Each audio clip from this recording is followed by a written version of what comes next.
جگر کا خون دے دے کر یہ بوٹے میں نے پالے ہیں۔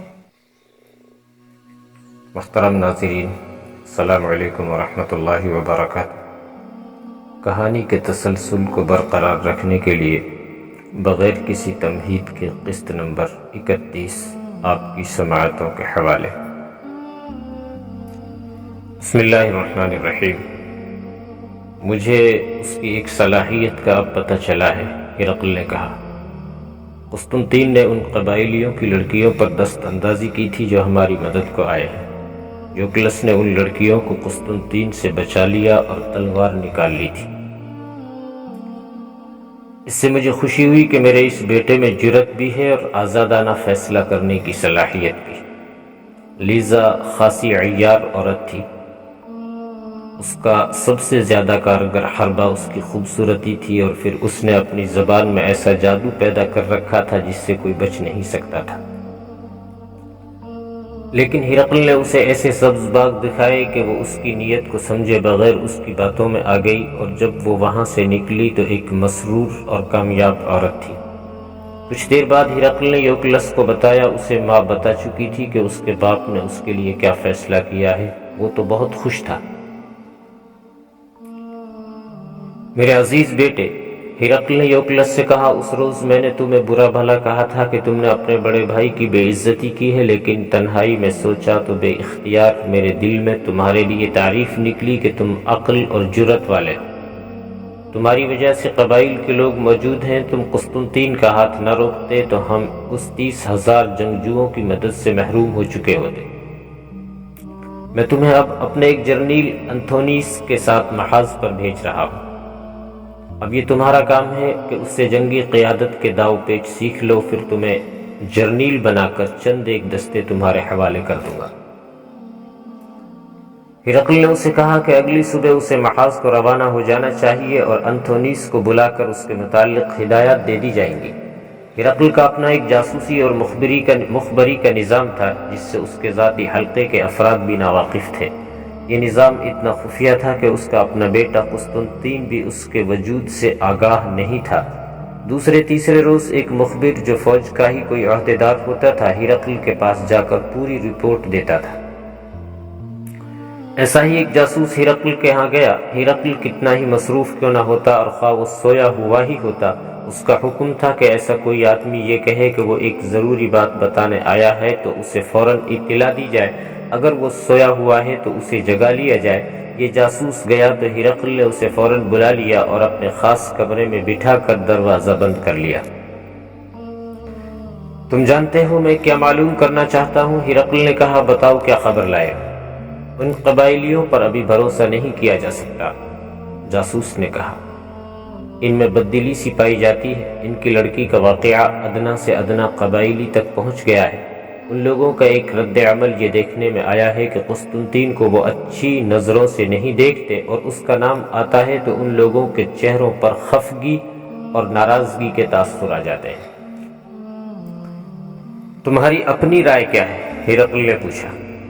اگر میں حکم دے دوں کہ حمص کی طرف پیش قدمی کر کے حمص کو محاصرے میں لے لیا جائے اور کوشش یہ کی جائے کہ محاصرہ طول نہ پکڑے، تو کیا یہ قبائلی دل و جان سے لڑیں گے؟ انہوں نے ایک شرط اپنے سامنے رکھ لی ہے، جاسوس نے جواب دیا۔ وہ کہتے ہیں کہ رومی فوج لڑے گی تو وہ اس کا ساتھ دیں گے، اور اگر فوج جوش اور جذبے سے نہ لڑی تو تمام قبائل کے لوگ یہاں سے چلے جائیں گے۔ شہنشاہ معظم، اصل بات یہ ہے کہ آپ اس ملک کی خاطر لڑے ہیں، لیکن یہ قبائلی صرف اپنے بیوی بچوں اور اپنے مال اموال کا تحفظ چاہتے ہیں۔ ان کی باتوں سے پتہ چلتا ہے کہ مسلمانوں کا پلہ بھاری ہوا تو ان کے ساتھ یہ لوگ جا ملیں یا نہ ملیں، یہاں سے چلے جائیں گے اور آپ ان کی مدد سے محروم رہ جائیں گے۔ اور اپنی فوج کا جذبہ کیسا ہے؟ ہرقل نے پوچھا۔ کیا اپنی فوج میں جوش و خروش اور تازگی نظر آتی ہے؟ نہیں شہنشاہ معظم، جاسوس نے کہا۔ آپ کے دل کو دکھ پہنچا کر مجھے دلی رنج ہو رہا ہے، لیکن میرا فرض ہے کہ حقیقت بیان کروں۔ ہماری فوج میں کوئی تازگی نظر آتی ہے، نہ ہی جوش و خروش نظر آتا ہے۔ میں نے خود خیموں میں بیٹھ کر باتیں کی اور ان کی سنی ہے۔ ان بدبختوں پر مسلمانوں کا خوف اس طرح طاری ہے جیسے وہ کسی آسیبی اثر میں ہو۔ انہیں بتایا گیا ہے کہ حمص میں مسلمانوں کی فوج بمشکل 4000 ہے اور یہ 4000 سپاہی ہماری اتنی بڑی فوج کے سامنے ٹھہر نہیں سکیں گے جس میں صرف قبائلیوں کی نفری 30,000 ہے۔ لیکن ہمارے سپاہیوں میں ذرا سا بھی جوش و خروش پیدا نہیں ہو رہا۔ کچھ ایسی آوازیں بھی اٹھنے لگی ہیں کہ مسلمانوں کا مذہب ہی سچا ہے۔ ایسی باتیں کرنے والے یہ جواز پیش کرتے ہیں کہ خدا مسلمانوں کے ساتھ ہے۔ مختصر یہ کہ ہرقل کو اپنی فوج کے متعلق مایوس کن رپورٹیں مل رہی تھی۔ اسے کسی کی رائے لینے کی ضرورت ہی نہیں تھی۔ وہ خود مرد میدان اور تاریخ کا ایک قابل جرنیل تھا۔ جنگی امور کو اور فن ضرب و حرب کو خوب سمجھتا تھا، لڑنا بھی جانتا تھا اور لڑانا بھی جانتا تھا۔ وہ اپنی فوج کا اور قبائلی لشکر کا تجزیہ خود کر سکتا تھا۔ اس کے پاس اب یہی ایک راستہ تھا کہ وہ فوراً حمص پر حملہ کر دیتا۔ حمص اس کے قبضے میں آ جاتا تو اس کی فوج میں کچھ جذبہ پیدا ہو سکتا تھا، لیکن اپنی فوج کی ذہنی اور جسمانی حالت کو اور عیسائی قبائلیوں کے تذبذب کو دیکھتا تھا تو وہ اس فیصلے پر پہنچتا تھا کہ ابھی حملہ نہ کیا جائے۔ وہ اس خوش فہمی میں بھی مبتلا تھا کہ حمص کو کمک نہیں مل سکے گی اور مسلمانوں کی نفری تھوڑی ہی رہے گی۔ ہرقل ایسا بوکلایا ہوا تھا کہ وہ جان ہی نہ سکا کہ مسلمان کتنی تیزی سے حرکت میں آ رہے ہیں اور کچھ دنوں بعد کیا ہونے والا ہے۔ اس کا اپنا جاسوسی کا نظام تھا تو بہت ہی تیز اور وہ لوگوں کے دلوں کی باتیں بھی معلوم کر لیا کرتا تھا، لیکن اسے ذرا سا بھی شک نہ ہوا کہ عرب کے 10-12 مسلمان اس کے محاذ پر قبائلی عیسائیوں کے بحروب میں پہنچے ہوئے ہیں اور وہ بڑی دانش مندی سے قبائلیوں میں بددلی اور رومیوں کے خلاف غلط فہمیاں پیدا کر رہے ہیں۔ ذہنی تخریب کاری کی کارروائیاں کرنے والے ان 10-12 مسلمانوں کا کمانڈر حدید تھا۔ وہ تو اس تخریب کاری کا ماہر تھا۔ وہ بعض قبائل کے سرداروں تک پہنچ گیا تھا اور ان کے ذہنوں میں بھی اس نے ہرقل اور رومیوں کے خلاف غلط فہمیاں پیدا کر دی تھی۔ حقیقت یہ ہے کہ مسلمان اپنے ایمان، عزم اور عہد کے پکے اور سچے تھے۔ وہ اللہ کی راہ میں باطل کے خلاف لڑتے ہوئے جانیں قربان کرنے وطن سے اتنی دور آئے تھے۔ اللہ ان کے ساتھ نہ ہوتا تو اور کس کے ساتھ ہوتا؟ مسلمانوں کے ہاں کوئی محلاتی سازش نہیں تھی، نہ ان میں لڑکیوں پر دست درازی کر کے دل خوش کرنے والے سالار تھے، نہ ان کے دلوں میں کوئی شک اور شبہ تھا۔ وہ سب اللہ کے ایک عظیم پیغام کے پیامبر تھے اور اپنے فرائض کو پوری طرح ادا کرنا جانتے تھے۔ ان میں سالار بھی تھے، نائب اور ماتحت بھی تھے، لیکن سب جانتے تھے کہ اللہ کی نگاہ میں برتر وہ ہے جو ایمان اور کردار میں برتر ہے۔ گزشتہ قسط میں تفصیل سے بیان ہو چکا ہے کہ امیر المؤمنین حضرت عمر رضی اللہ عنہ نے ابو عبیدہ کو اس اتنی نازک اور خطرناک صورتحال سے نکالنے کے لیے کیا کیا اقدامات کیے تھے اور عراق کے محاذ کے کون کون سے سالار کو شام کے محاذ پر پہنچ کر کون کون سے علاقے میں جانے کا حکم دیا تھا۔ حضرت عمر خود بھی مجاہدین کا ایک لشکر بڑی عجلت میں اکٹھا کر کے حمص کو روانہ ہو گئے تھے۔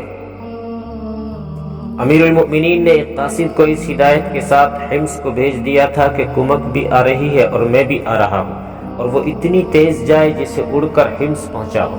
جنگوں میں جرنیل اور سپہ سالار جب کسی محاذ کی طرف کوچ یا پیش قدمی کرتے تھے تو ان کی کوشش ہوتی تھی کہ دشمن کو اس کا علم نہ ہو سکے اور وہ اچانک دشمن پر جا کر حملہ بولے، لیکن حضرت عمر نے اس جنگی اصول کے بالکل الٹ ایک کارروائی کی۔ وہ یہ کہ چند ایک شتر سوار اور گھڑ سوار الگ کیے اور انہیں کہا کہ وہ آگے نکل جائیں اور محاذ کے قریب بستیوں میں یہ خبر پھیلاتے جائیں کہ مدینے سے بہت بڑی کمک حمص کو جا رہی ہے۔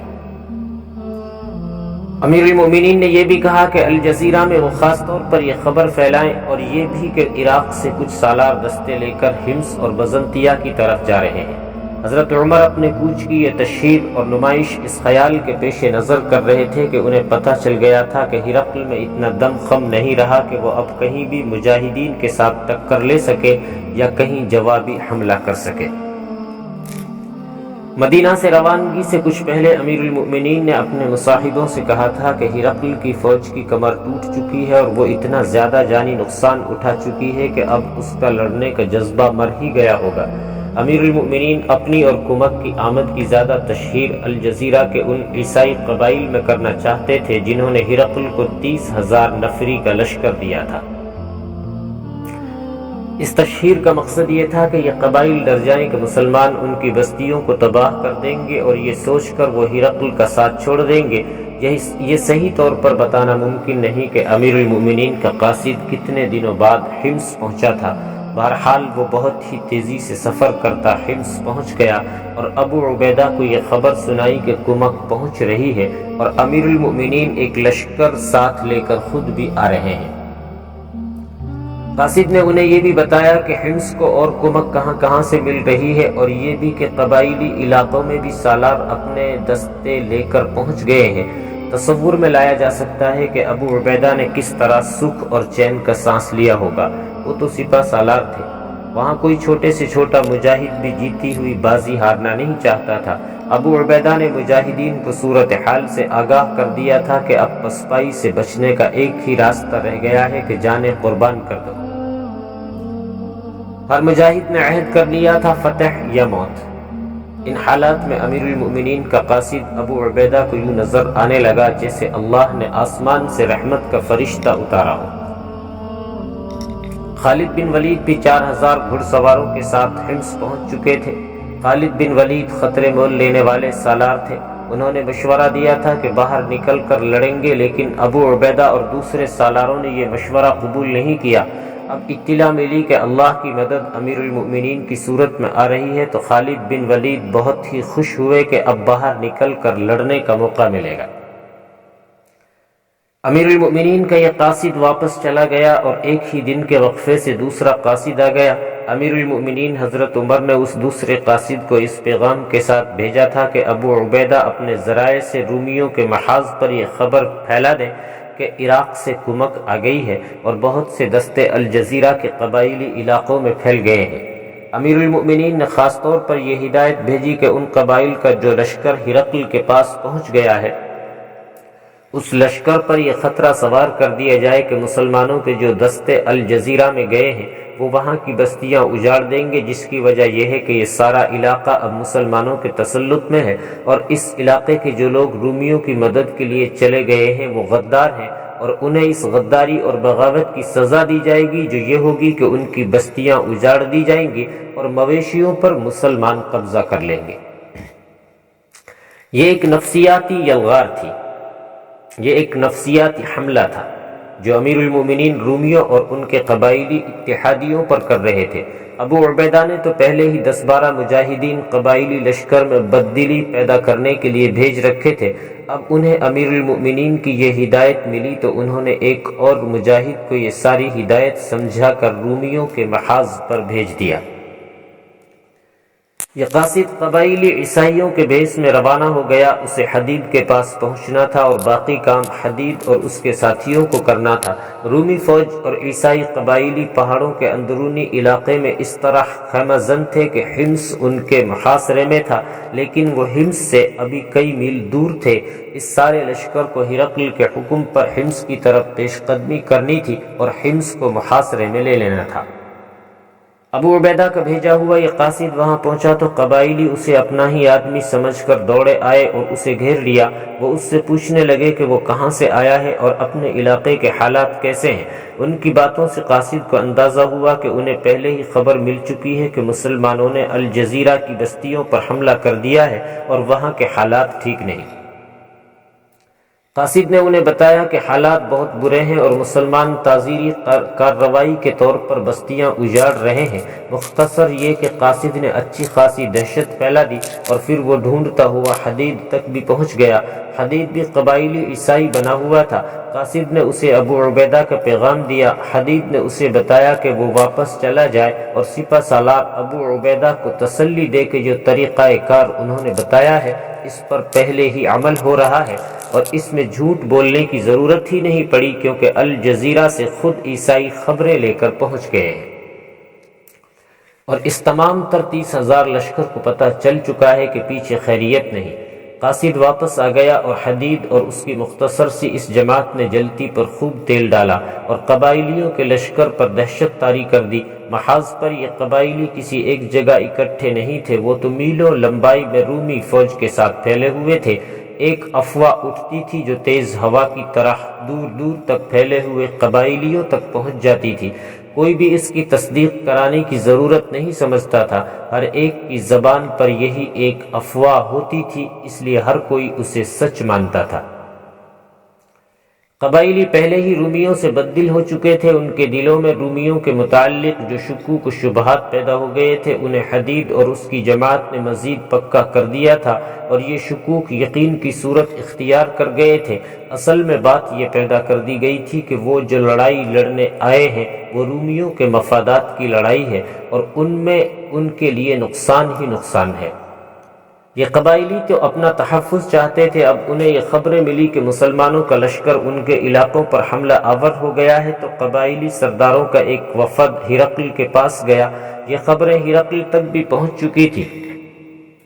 قبائلی سرداروں نے اسے بتایا کہ وہ اس کی لڑائی لڑنے آ گئے ہیں، لیکن ان کے اپنے علاقوں پر مسلمانوں نے یلغار کر دی ہے۔ ہرقل بڑا ہی ہوشیار اور چالاک آدمی تھا، عیار ایسا کہ کسی کو شک تک نہیں ہوتا تھا کہ یہ شخص عیاری کر رہا ہے۔ اس نے قبائلی سرداروں کے وفد کی پوری بات بڑی دلچسپی اور ہمدردی سے سنی۔ میرے عزیز بھائیو، ہرقل نے کہا، مجھے سب سے پہلے تمہارے گھروں کا اور بیوی بچوں کا تحفظ کا خیال ہے۔ اگر مسلمان تمہارے علاقوں میں آ گئے ہیں تو کوئی قیامت نہیں آ گئی۔ میں اب حمص پر حملے کو مزید ملتوی نہیں کروں گا۔ ہم نے حمص مسلمانوں سے لے لیا تو پھر ہم ان کی کمر توڑ دیں گے، اور پھر تم دیکھنا کہ تمہارے علاقوں میں مسلمانوں کی جو فوج پھیل گئی ہے وہ سب بھاگی بھاگی اس طرف آ جائے گی۔ میرا ساتھ دو اور پھر دیکھنا کہ ہم ان مسلمانوں کو کس انجام تک پہنچائیں گے۔ ہم اور انتظار نہیں کر سکتے۔ وفد کے ایک سردار نے کہا، حمص فتح ہونے تک مسلمان ہماری بستیوں کا صفایا کر چکے ہوں گے۔ اگر آپ ہمارا تعاون اور اتحاد چاہتے ہیں تو پہلے اپنی فوج کو ہمارے ساتھ ہمارے علاقوں میں بھیجیں، ہم مسلمانوں کو وہاں سے بھگا دیں گے اور پھر حمص پر حملہ کریں گے، یا جہاں آپ چاہیں گے ہم آپ کے ساتھ ہوں گے۔ ہرقل اتنا کچا آدمی نہیں تھا کہ وہ ان قبائلیوں کی باتوں میں آ جاتا، وہ تو انہیں اپنے مفادات کے لیے استعمال کر رہا تھا۔ قبائلیوں کی پریشانی بلا وجہ نہیں تھی۔ پہلے ایک موقع پر مسلمانوں نے ان کی 3 بستیاں اس جرم کی سزا کے طور پر تباہ کر دی تھیں کہ انہوں نے اس وقت بھی مسلمانوں کے خلاف رومیوں کا ساتھ دیا تھا۔ ان قبائلیوں کو یہ بھی معلوم تھا کہ ہرقل تو حمص پر حملے کو ملتوی کرتا چلا آ رہا ہے، لیکن مسلمان عزم کے اتنے پکے ہوتے ہیں کہ وہ اللہ کا نام لے کر تکبیر کے نعرے لگاتے حملہ کر دیتے ہیں اور اپنی کوئی کارروائی التوا میں نہیں ڈالتے۔ ہرقل جیسا چاہتا تھا کہ قبائلی اس کے ساتھ رہیں اور وہ حمص پر حملہ کرے، لیکن قبائلی چاہتے تھے کہ ہرقل انہیں اپنی فوج دے دے اور وہ مسلمانوں کو اپنے علاقوں سے نکالے۔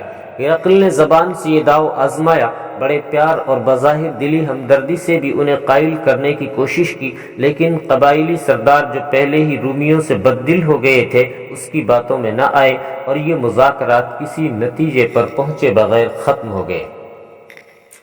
میری ایک بات سن لو، ہرقل نے بگڑے ہوئے لہجے میں کہا، جسے تم اپنا علاقہ کہہ رہے ہو وہ تمہارا اپنا نہیں ہے، وہ علاقہ اس کا ہے جس نے یہ ملک فتح کیا ہے۔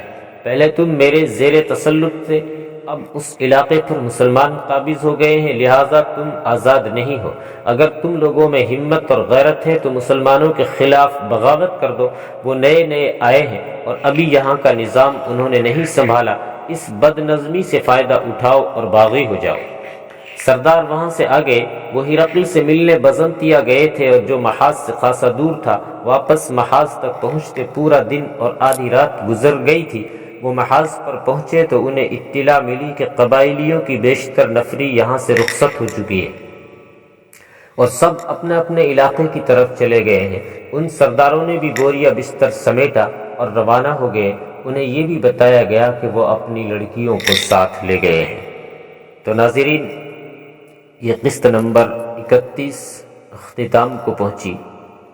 آپ سبھی حضرات سے مؤدبانہ التماس ہے کہ اگر آپ کو ہمارا یہ یوٹیوب چینل تاریخ اسلاف پر فاتح مصر کی کہانی اگر آپ کو اچھی لگے تو ناظرین ہمارے چینل کو سبسکرائب کریں اور اپنے دوست احباب کو شیئر بھی کریں اور لائک کریں اور کمنٹ کے ذریعے ہماری حوصلہ افزائی کریں تاکہ آپ کو اچھی سے اچھی ویڈیوز ہم آپ کی خدمت میں آئندہ پیش کر سکیں۔ السلام علیکم ورحمۃ اللہ وبرکاتہ۔